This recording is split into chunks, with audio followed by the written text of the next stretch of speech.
Mas Anies. Ya, siap. Agak menarik kemarin itu acara deklarasi juga dari Nasdem, semacam apel siaga lah gitu. Oh ya, ya. Di situ Mas Anies yang baru balik dari Mekah, ketika dikasih kesempatan orang mau dengar orasi, yang keluar doa. Itu hampir 3/4 itu isinya doa. Ini tuh yang tersirat apa ini kalau publik harus baca? Iya.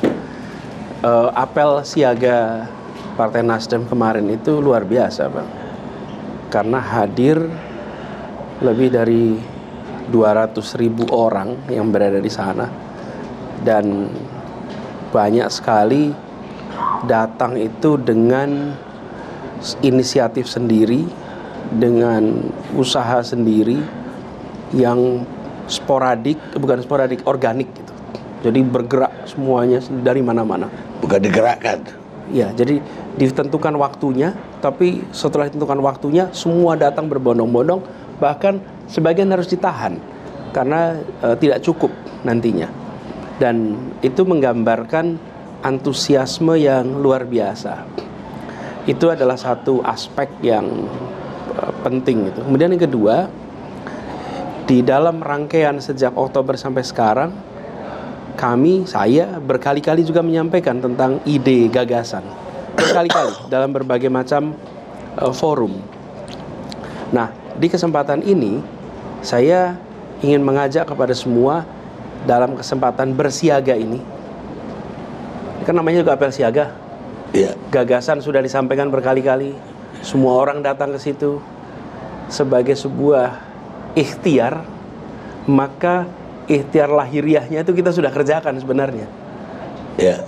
Dan sekarang kita berkumpul, kita masyarakat yang religius, masyarakat yang memulai apapun itu dengan doa. Bahkan sebelum acara ini dimulai, kru juga selalu berdoa sebelum dimulai. Yeah. Mau berangkat pun kita berangkat pergi berdoa. Mau memulai acara, memulai kegiatan apapun kita mulai dengan doa. Jadi saya ingin mengingatkan kepada kita semua bahwa di balik semua usaha lahiriah yang kita kerjakan ada kekuatan yang maha kuasa. Kekuatan yang maha kuasa dari Allah Subhanahu wa taala yang akan nanti membukakan kepada kita jalan-jalan keberhasilan, jalan-jalan baru yang mungkin kita tidak duga sebelumnya. Dan kita memohon itu kepada Allah Subhanahu wa taala, kepada Tuhan. Jadi dalam kesempatan itu saya menggunakan ini untuk mengajak kepada semua, mari aminkan.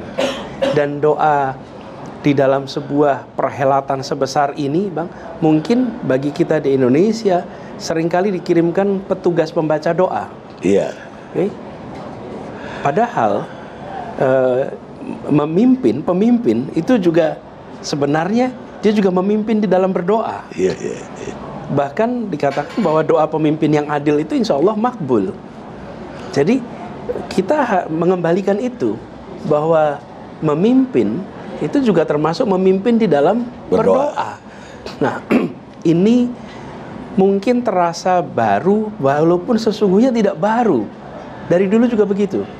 Dan di banyak negara juga pertemuan-pertemuan rakyat, pertemuan warga itu dengan narasi yang seperti doa. Mungkin Bang Karni ingat sebuah pidato yang sangat terkenal di Amerika Serikat oleh Martin Luther King. Iya. Dia seorang pendeta itu. Iya, betul. Martin Luther King. Dan pidatonya dikenal I Have a Dream. Itu isinya doa, Bang, di situ. Itu isinya pidatonya doa. Cuman kita kan tidak membaca lengkap ya. Iya, Kita hanya ambil kutipan-kutipan singkatnya. Nah, itu doa. Jadi kemarin saya mengajak kepada kita semua, mari berdoa, dan materinya, Bang, itu memang dipikirkan, Bang. Jadi bukan dadakan, langsung doa, tidak. Hal-hal yang diungkapkan adalah hal-hal yang menjadi sesuatu yang kita rasakan sebagai beban yang perlu diringankan, biaya hidup yang perlu diringankan, tekanan hutang. Kalau kita bicara hutang di ruangan seperti ini kan bicara hutang negara. Nah, kalau di rumah tangga, hutang rumah. Dari mulai hutang dengan rentenir sampai hutang dengan pinjol. Itu kenyataan yang ada di masyarakat. Jadi kemarin saya mengajak kepada kita untuk melihat satu persatu persoalan-persoalan yang kita hadapi.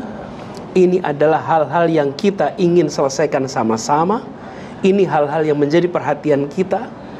Ini jelas akan menjadi agenda bila amanat itu diberikan. Tapi kita juga menyiapkan pesan bahwa ini adalah sesuatu yang di dalam mengusahakannya kita selalu memohon pertolongan dari Allah. Nah, inilah yang kita bawa sama-sama, dan saya rasa bukan hal yang bukan hal yang aneh bila itu dikerjakan, hanya memang baru. Bayangkan 200.000 orang mengaminkan bersamaan, lalu jutaan yang berada di rumah-rumah ikut mengaminkan. Maka ini mengirimkan gelombang baru pada republik ini, bahwa kita semua, agamanya apapun, kita menyadari bahwa di balik ikhtiar kita, di situ ada kekuasaan yang maha kuasa, agama apapun. Dan itulah yang kemarin saya ingin mengingatkan kepada saya dan kita semua. Dan mudah-mudahan dengan cara seperti itu, maka kita tersadarkan juga bahwa kombinasi itu harus dikerjakan. Tentang agenda itu sudah berkali-kali disampaikan, Bang. Dan forum akan ada banyak lagi tuh, Bang, untuk menyampaikan tentang agenda. Tapi kesempatan untuk berdoa secara kolosal, ini adalah kesempatan yang luar biasa. Ya, satu yang baru dan berbeda dengan yang biasa terjadi lah. Tapi bagaimana dengan orang yang tetap aja menganggap masa di situ lebih ke politik identitas, apalagi dengan mendahulukan doa dibanding orasi itu? Saya rasa agama apapun juga mulai dengan doa ya, Bang. Dan itu kaitannya kita sebagai makhluk. Bahkan ketika republik ini menyatakan merdeka, kita memulai dengan atas rahmat Allah yang Maha Kuasa kita merdeka.